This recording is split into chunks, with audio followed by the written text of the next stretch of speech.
So இது வந்து ஸ்கின்னுக்கு ரொம்ப ரொம்ப நல்லதுங்க. நீங்க ஒரு ஆன்டி ஏஜிங்கா ஃபீல் பண்றீங்க அப்படின்னா கண்டிப்பா இந்த ஆயில் வந்து ரெடி பண்ணி வச்சுக்கோங்க. நான் சொன்ன மாதிரி யாருமே சொல்லியிருக்க மாட்டாங்க. உங்களுக்கு கேரட் போட்டு எண்ணெயில போட்டு காய்ச்சிக்கோங்க, இல்ல டபுள் பாயிலிங் மெத்தட் பண்ணிக்கோங்க அப்படிதான் சொல்லியிருப்பாங்க.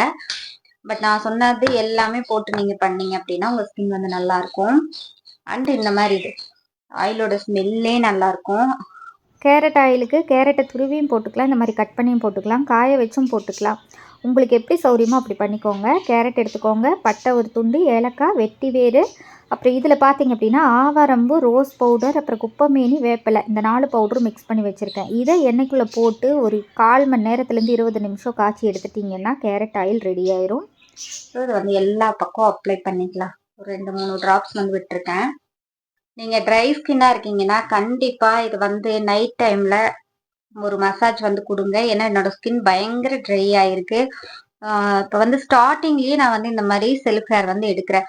ஏன்னா ரொம்ப நாளுக்கு அப்புறமா ஸ்கின் கேர் வந்து எடுக்கிறேன் இல்லையா, அதனால என்னோட ஸ்கின் பாத்தீங்க அப்படின்னா ரொம்ப டேமேஜ் ஆயிடுச்சு. ஸோ இப்பவும் நான் கவனிக்காம விட்டேன் அப்படின்னா இன்னொரு 1 இயர்க்குள்ள நிறைய ஓப்பன் போர்சஸ், அப்புறம் குட்டி குட்டியா இங்க பாருங்க குழி குழியா தெரியறது, இந்த மாதிரி பிரச்சனைகள் எல்லாமே வந்து அதிகமா வர ஆரம்பிச்சிடும். ஸோ நம்ம ஒரு விஷயம் பண்றோம் அப்படின்னா ஸ்டார்டிங்ல நம்ம ஸ்கின்ல பிரச்சனை வரும்போதே இந்த மாதிரி இதெல்லாம் வந்து நம்ம ட்ரை பண்ணிக்கலாம். இது வந்து ஸ்கின் டைப் பொறுத்து தான் பண்ணணும் அப்படின்னு இல்லை. நீங்க ஆயிலி ஸ்கின்னா இருக்கீங்களா, வீக்லி ஒன்ஸ் வந்து இதை பண்ணிட்டு அதுக்கப்புறமா ஒரு பேக் ஏதாவது ஒன்று போடுங்க. கடலை மாவு, ரோஸ் பவுடர், ஆவாரம்பூ பவுடர், அந்த மாதிரி அதை வந்து ஒரு ரோஸ் வாட்டர்ல வந்து மிக்ஸ் பண்ணி பேக் வந்து போடுங்க.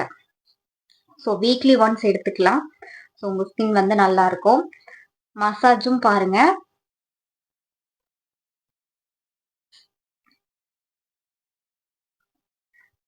மசாஜ் இந்த மாதிரி மேல் நோக்கி நீங்க வந்து பண்ணும்போது உங்க ஸ்கின்னை வந்து நல்லா காப்பாத்திக்கலாங்க.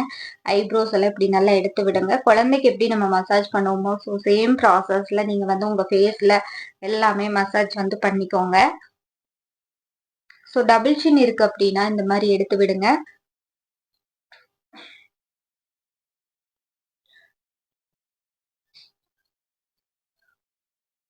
இப்படி நீங்க பண்ணிட்டு இருக்கும்போது ஒரு 20 மினிட்ஸ் நீங்க பண்ணும்போது உங்க ஸ்கின் வந்து நல்லாவே அந்த ஆயிலை அப்சர்வ் பண்ணி அதுக்குள்ள இருக்கிற பிரச்சனைகள் எல்லாம் கொஞ்சம் சரியாகும். ஸோ இது ட்ரை ஸ்கின் இருக்கு, காம்பினேஷன் ஸ்கின் இருக்கு, நார்மல் ஸ்கின் இருக்கிறவங்க எல்லாருமே வந்து எப்படியும் வீக்லி ஒரு 3 டேஸ் கண்டிப்பா யூஸ் பண்ணும். ஆனா ட்ரை ஸ்கின் இருக்கவங்க டெய்லியுமே இது வந்து ஒரு ஒரு 5 மினிட்ஸ், ஒரு 10 மினிட்ஸ் மசாஜ் கொடுத்துட்டு அப்படியே ஒரு 1/2 அன் ஹவர் விட்டுட்டு ஃபேஸ் வாஷ் பண்ணிட்டீங்கன்னா ரொம்ப நல்லா இருக்கும். அது மட்டும் இல்ல, நீங்க ஓவர் நைட் விட்டா கூட காலையில எழுந்திரிச்சு வாஷ் பண்ணும்போது இன்னும் நல்லா இருக்கும். ஆண்களுமே பயன்படுத்தலாங்க. உங்கள் குழந்தைங்க, பசங்க, இல்லை தம்பி, அண்ணா யார் இருந்தாலும் சரி, ஹஸ்பண்ட் எல்லாத்துக்குமே இதை வந்து யூஸ் பண்ணுங்க. அவங்க ஸ்கின்னும் ஹெல்த்தியாக இருக்கும். ஸ்கின் கேர்ல நீங்க எது எடுத்துக்கிறீங்களோ இல்லையோ இதை எடுத்துக்கோங்க. நீங்க நைட் க்ரீமோ இல்ல டே க்ரீமோ அந்த க்ரீம் இந்த க்ரீம் எந்த க்ரீமும் யூஸ் பண்ண வேண்டியது இல்லை. ஜஸ்ட் இது வந்து ஈவினிங்ல ஒர்க் முடிச்சு வந்தோடனே ஃபேஸ் வாஷ் பண்ணிட்டு தொடச்சிட்டு நீங்க இதை ஒரு 2 டிராப் விட்டு நல்லா ஒரு மசாஜ் பண்ணிட்டு ஒரு 1/2 அன் ஹவர் விட்டு உங்களோட குக்கிங் ஒர்க் பாருங்க. அதுக்கப்புறமா போய் குக்கிங்லாம் முடிச்சதுக்கு அப்புறம் ஃபேஸ் வாஷ் பண்ணிட்டு கூட நீங்க படுத்துக்கலாம். இல்ல நைட்ல அப்ளை பண்ணிட்டு கூட நீங்க படுத்துக்கலாம். ஸோ உங்களுக்கு எந்த மாய்ஸ்சரைசர், எந்த ஒரு டே க்ரீம் அதெல்லாம் வந்து உங்களுக்கு தேவையே படாது. நைட் க்ரீம் எல்லாம் தேவையே படாது. கண்டிப்பா யூஸ்ஃபுல்லா இருக்கும்னு நினைக்கிறேன்.